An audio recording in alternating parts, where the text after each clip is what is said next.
Ok, on va faire une couple de vidéos là, avant que j'aille à l'épicerie là. J'ai des vues sur Instagram, Joe Hudson, on l'a vu cette semaine déjà, je l'ai passé, fait qu'allez le suivre. Un client est venu à un moment donné frustré. Il dit Joe, je sais juste pas quoi faire. Je sais juste pas qu'est-ce que je veux. Okay? Je sais juste pas qu'est-ce que je veux.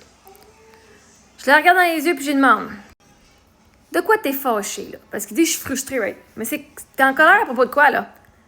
Parce que la colère, c'est le shortcut le plus rapide de tes désirs qui sont enfouis. Chaque ressentiment est un vouloir que tu as abandonné. J'ai dit ressentiment, mais c'est parce que tu veux quelque chose puis tu l'as abandonné. Tu as empêché, tu as refoulé ton désir. Nomme la colère et tu vas trouver ce qui vient en dessous, la racine. Quand la colère est supprimée, elle est refoulée, ça disparaît pas, OK? Ça va sortir de différentes formes comme l'autocritique, c'est-à-dire que la colère est tournée en dedans de toi, vers toi, ou passif-agressif, comme le sarcasme ou le sabotage subtil. Quand vous dites « Ah, tu comprends pas le sarcasme, hein? » Voyez-vous, le sarcasme, c'est de la colère. Parce qu'il y a un désir refoulé. Dans d'autres mots, la colère, au lieu d'être directement reliée à ce qu'elle a besoin, ça s'en va de tout bord, de tout côté. La colère explosive arrive quand que le barrage brise, OK? C'est un signe que ta vérité, là, elle n'était pas permise de sortir à plusieurs occasions. Puis la forme finale de la colère est ce que j'appellerais la colère prisonnière. Quand ce n'est pas utilisé pour avancer vers l'avant, ça s'écrase dans le système et ça tourne comme honte ou dépression. Mais la colère, dans sa pureté, c'est absolument beau. Ça te pointe directement à ce que tu as le plus, que tu adores le plus, que ce que tu désires vraiment. Donc, quand vous me regardez puis vous êtes en crise contre moi, c'est quoi que vous voulez vraiment? En dedans de vous, là, votre enfant intérieur, là, il est fâché parce qu'il y a quelque chose, il y a un désir que vous n'êtes pas capable d'exprimer puis que vous refusez d'exprimer. Il y a quelque chose que vous désirez. C'est quoi? Permettez-vous de le vouloir. Permettez-vous de désirer quelque chose même si les autres disent que c'est pas correct. C'est pas correct de vouloir de l'argent. Ben moi, je le désire quand même. Une autre personne sur Instagram que j'ai trouvée, Francesca Psychologie. Une croyance commune d'un attachement anxieux que les gens ont est si quelqu'un voit un défaut en moi, ils vont arrêter de m'aimer. Beaucoup de monde se sont demandé pourquoi est-ce que le monde m'aimait. Pourquoi est-ce que le monde me suivait? Pourquoi est-ce que le monde me font des dons? Pourquoi est-ce que... My God. Mais ça vient d'une jeunesse que tu t'es senti juste aimé quand tu étais parfait et rejeté quand tu faisais des erreurs. Mais c'est une distorsion cognitive parce que le monde n'est pas juste blanc et noir. Noir et blanc. Tu peux quand même aimer quelqu'un en général, même si tu n'aimes pas tout à propos d'eux autres. Un monde ça là, OK, je suis pas toujours d'accord avec Marie-Ève, mais elle a un point là-dessus. Parce que vous n'aimez pas tout à mon sujet, ça ne veut pas dire que vous aimez ici. Les gens émotionnels, les gens matures émotionnellement, ont une compétence appelée la différenciation émotionnelle, dans laquelle ils ont l'habilité de tenir différentes vérités conflictuelles en même temps. Ils peuvent voir les nuances. Les gens ont peur de l'imperfection parce qu'ils pensent que ça va les apporter à la déconnexion. Mais en réalité, la vulnérabilité ou partager des imperfections est ce qui crée vraiment les connexions et être proche des autres. Pour grandir psychologiquement, on a besoin de se sentir aimé, pas pour être parfait, mais c'est simplement pour être soi-même. J'espère que vous pouvez commencer à vous donner ça parce que moi, c'est ce que je me donne. Et les gens m'aiment juste parce que je suis moi. Pas parce que je suis parfaite, pas parce que j'ai fait les meilleurs choix, pas parce que je suis une... Quand je dis je m'aime à la folie, là, je m'aime peu importe. Puis comme je m'aime peu importe, les gens vont m'aimer peu importe. Parce que je leur donne la permission de eux s'aimer peu importe.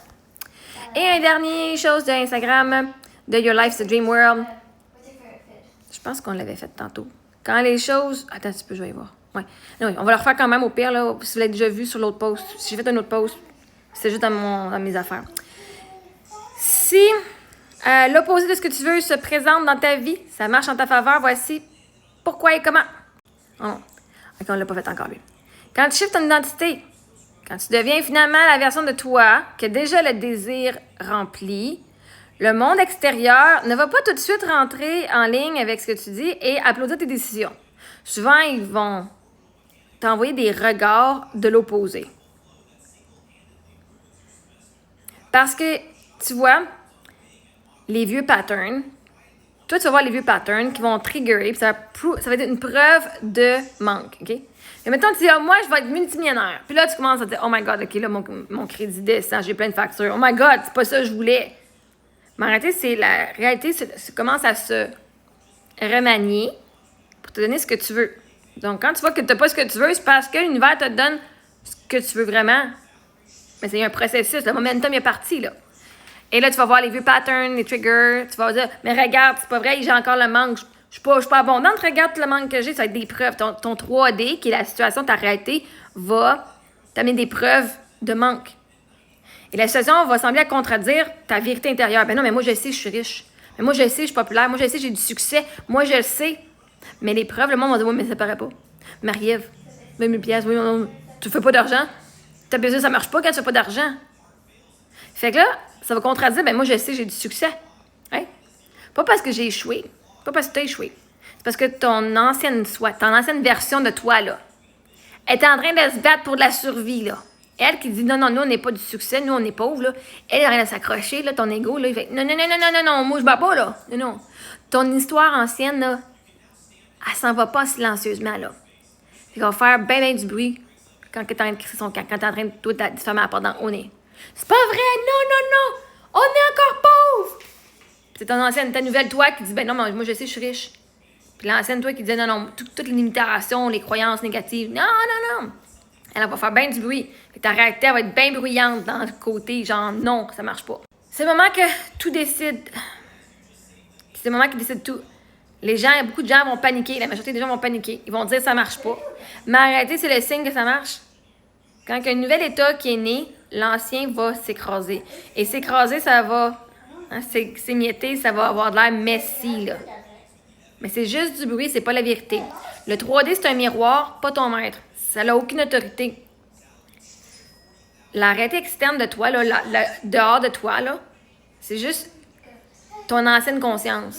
Tes assumptions, là, d'avant, qui vont encore se répéter. Fait que si ça fait des années, tu dis, moi, je suis pauvre, ben la journée que tu dis que t'es riche, ça paraîtra pas, là. Parce que là, tu as mis des années à un momentum à raconter que t'es malade, à raconter que t'es pauvre, à raconter que t'es pas aimé. Fait que tu vas pas tout de suite devoir le même. Ça fait des années que ton momentum est parti. Fait que là, faut que tu commences maintenant à dire, OK, non, je suis riche, je suis abondante, je suis en santé, même si tu vois pas les évidences. Parce que là, toutes tes anciennes croyances, moi, ça a pris combien de temps? Ça a pris 6 ans, quand j'ai eu mon héritage. Je vais faire quoi quand j'en ai plus? Ça a pris 6 ans et demi, je n'en ai plus. Puis là, j'étais, OK, mais moi, ça fait longtemps, ça fait 2 ans que je travaille, là, mes croyances que je vais en avoir, là, que je suis abondante, puis... Ouais, mais c'est parce qu'il faut que tout ce que je croyais avant se joue. C'est comme un film, le scénario, il a commencé, il faut le finir le scénario avant que l'autre scénario commence. Mais si toutes mes croyances de mes négatifs se sont produites, imagine toutes les croyances positives que je mets depuis des années, comment ça va se produire. C'est pour ça qu'il ne faut jamais relier sur ce que tu vois dans ton 3D et dire si c'est bon ou pas bon. Parce que le moment que tu décides, que tu te bâtis ta certitude sur la réflexion que tu as, ça te donne ton pouvoir. Ta paix dépend. Si ta paix dépendait du 3D, ça peut t'enlever n'importe quand, aussitôt que le miroir il bouge. Donc, même le bon du 3D, c'est juste un écho de ton passé. La vérité, le vrai pouvoir vient de ta vérité intérieure. C'est la seule constante, c'est la seule réalité. Okay? C'est la seule chose que... Le monde extérieur, il y a une réaction, il y a un délai. C'est un nombre de ce que tu as déjà décidé. Tu ne réagis pas au monde à l'extérieur de toi. Le monde à l'extérieur de toi réagit à la nouvelle toi. C'est là que l'opposé va apparaître. Donc, souris. La vieille histoire qui dit, s'il te plaît, choisis-moi encore. Tu dois rien à cette version-là. Reste avec ta nouvelle identité. Reste ancré dans ta nouvelle réalité intérieure. Puis le miroir va catch up avec le temps. Le 3D ne te définit pas. Ça ne dit pas ton état. Et quand tu donnes des évidences, rappelle-toi que c'est toi la source des évidences. La vraie histoire vit en dedans de toi, pas à l'extérieur. Fait que tu arrêtes d'avoir besoin des preuves. C'est toi la preuve, puis ton miroir va te refléter. Tu es tout ce qui existe, OK? C'est juste toi.